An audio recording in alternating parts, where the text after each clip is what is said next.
Hey guys, it's Christmas, and you know what that means. Time to watch some of your favorite Christmas movies. And few movies are more quintessentially Christmassy than Home Alone. Who doesn't love this movie? Despite poor critical reception, audiences adored this film. In fact, it was so popular that it stayed in theaters at the top of the box office charts from Thanksgiving of 1990 until July of 1991. Pretty impressive if you ask me. It also kick-started the acting career of former child star Macaulay Culkin, who made millions from his appearances in other movies like My Girl. By the way, on a side note, that was the most emotional movie I've ever seen. Spoiler alert, Macaulay Culkin dies in the end. Anyway, back to Home Alone. After the success of the first movie, a sequel was released in 1992 to mostly positive audience reception. It didn't do as well as the first movie, but it's still pretty dang good. After another 5 years, a third installment was released with a completely different cast of characters. Everyone hated it, and it had poor reception from critics and audiences everywhere. Although, I kind of like it. Sure, it's definitely not as good as the first two movies, but it's at least made somewhat enjoyable by the lead, played by Alex D. Linz. So, after the failure of Home Alone 3, you'd think they'd stop making Home Alone movies so as not to soil the name of the franchise too much. But no, that would be the rational thing to do. Instead, they continued the series with a made-for-TV movie to air on the wonderful world of Disney. You know, the same channel to bring us the smash hit Gepetto, which brought us Home Alone 4. Wait, whoa. I know I haven't even gotten to the introduction of the review, but this doesn't sound anything like the theme from the first three movies. It sounds like royalty-free music from the internet, and bad royalty-free music at that. And really, it's representative of a lot of the flaws in the rest of the movie. This movie was cheaply thrown together to cash in on the success of the other Home Alone movies. But how crappy is it? Let's find out. This is Home Alone 4. Before even starting the movie, I already have a complaint. This movie comes on one of those double-sided DVDs with the full-frame version on one side and the widescreen version on the other. I hate these things because it's so easy to smudge the disc just by handling it normally.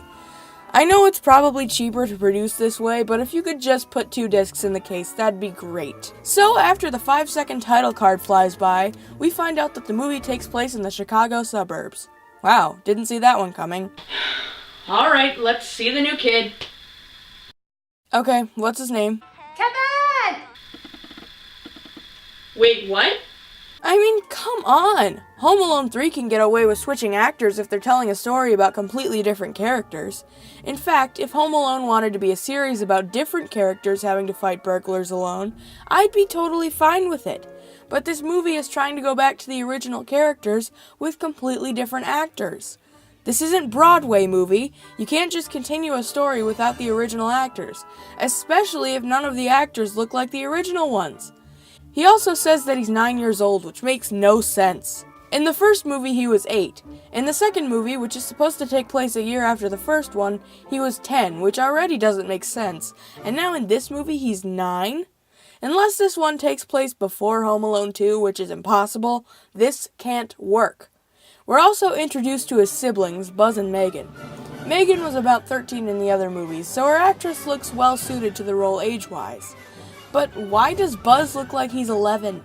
In the other movies, he was like 15. They didn't even watch the other movies before making this one, did they?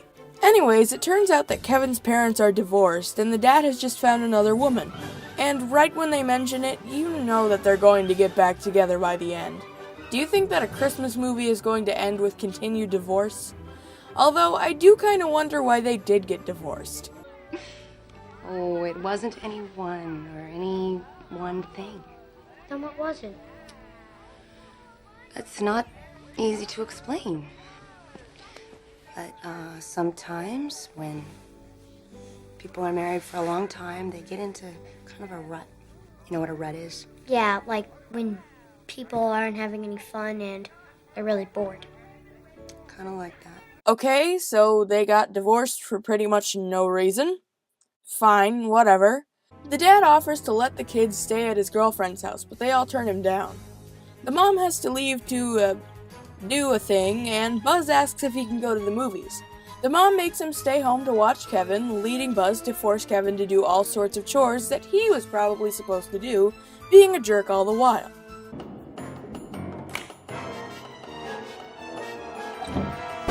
Wait, did I just see that right?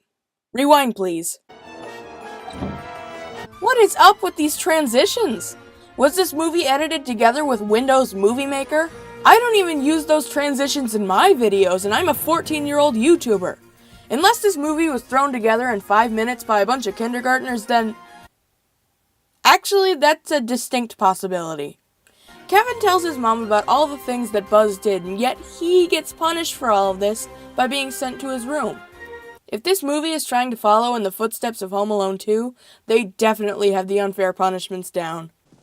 Kevin! Kevin, you walk out of here. You sleep on the 3rd floor. Yeah, with me.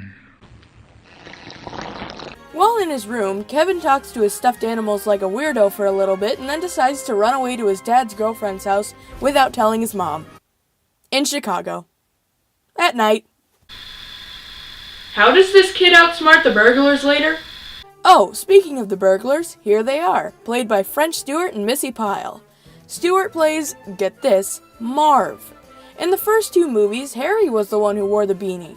They couldn't even tell 2 characters apart, this movie was so sloppily put together. Missy Pyle plays his wife, Vera. Which brings up another question. How did Marv get married while on the run from the police? And they're not just boyfriend and girlfriend, because Marv states clearly that they're married. I love being married, eh? Next, we see some G-rated making out until Kevin shows up and we see the butler, Prescott, open the door while some ominous music plays.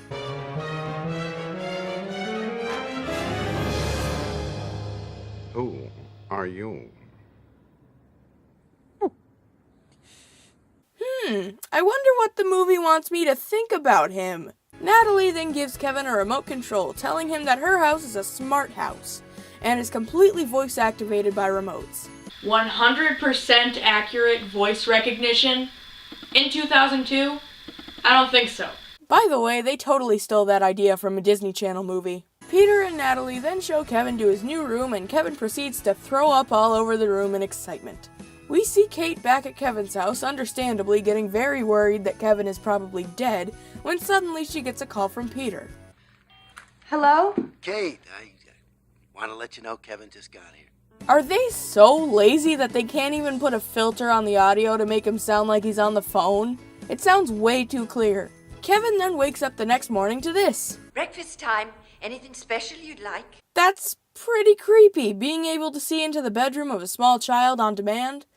I mean, honestly, if they had this in real life, they'd probably get arrested. Good morning, Kevin.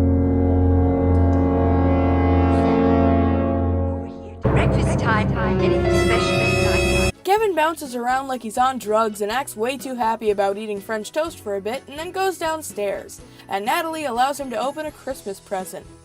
And then they immediately have to leave. Apparently, there's a royal family coming to town from a place. I don't know, the movie never explains it, but I'm assuming it's Mexico or something, because this movie has been so stupid up to this point that it wouldn't surprise me. Kevin is then left alone with Prescott and the ominous music that follows him everywhere.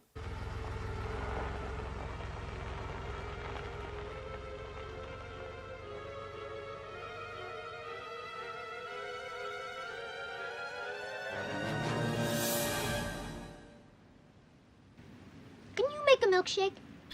Well, that was abrupt. Kevin breaks into Prescott's room and gets yelled at to never do it again. Keep that in the back of your mind for a minute. Marv and Vera show up at the house and Kevin somehow recognizes them and tries to page Prescott, but he doesn't answer for some reason. To stop them, Kevin floods the bathroom. Just floods the bathroom. I don't know what he was trying to accomplish by doing that, but okay. Natalie and Peter come home before he can clean it up and...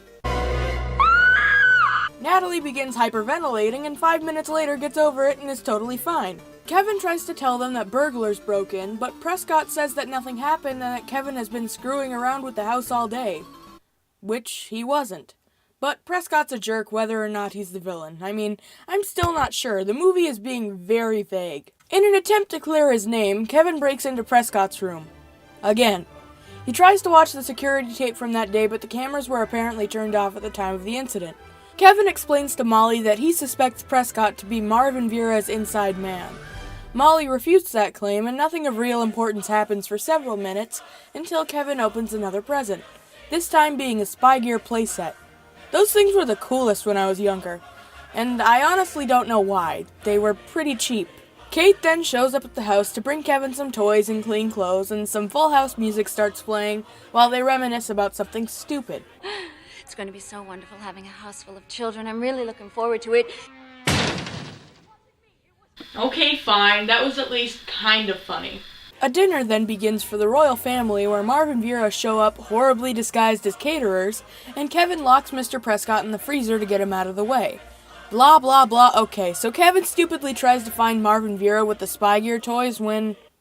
Wait, it actually worked? Okay, if it hadn't already, with regards to realism, this movie just lost me. Kevin then chases Marvin Vera out of the house for all of 2 minutes. Then we see some ketchup and mustard boiling. Okay. And Kevin waiting around a corner with a frying pan to knock out Marvin Vera. Marvin Vera get the boiling condiments dumped on them, followed by some yelling, the announcement of an engagement, and Marv's pants being set on fire. Peter gets mad at him and once again doesn't believe Kevin when he says that Marvin Vera broke in, and sends him to his room. He calls Kate, who is crying over It's a Wonderful Life, and it becomes clear rather quickly that she's crying over Kevin not being there on Christmas Eve. Because if you ever do anything like that again, you'll be out of this house so fast your head will spin. Say your father's getting divorced. Boo-hoo. Everyone's parents get divorced. That's life. You'll get over it. But you're not going to come between your father and me. Oh my gosh, what a jerk! I don't know what possessed Kevin's dad to date her. Next, we get a sappy scene where Peter is watching It's a Wonderful Life, and Natalie acts like more of a heartless butt than ever before by saying that seeing a movie once is enough, and that people who watch movies over and over are dumb. Now it's time for setting up the traps, which happens in about 30 seconds. It's like they don't even care about the other movies. Oh wait. Peter and Kate decide to leave Kevin alone, despite the fact that he almost destroyed her house the last 2 times. After Kevin locks Prescott in the basement, he can begin his plan. Prescott is not their accomplice. I am. No! Really? After Kevin gets locked in the wine cellar with Prescott, he explains that he didn't answer the intercom the first time Marvin Vera broke in because he was sleeping on the job. Hello, Buzz? Kevin, is that you? Yeah, I'm calling from a cell phone. Oh, a cell phone. Good for you, puke face. Is that another present she gave you? What a show-off.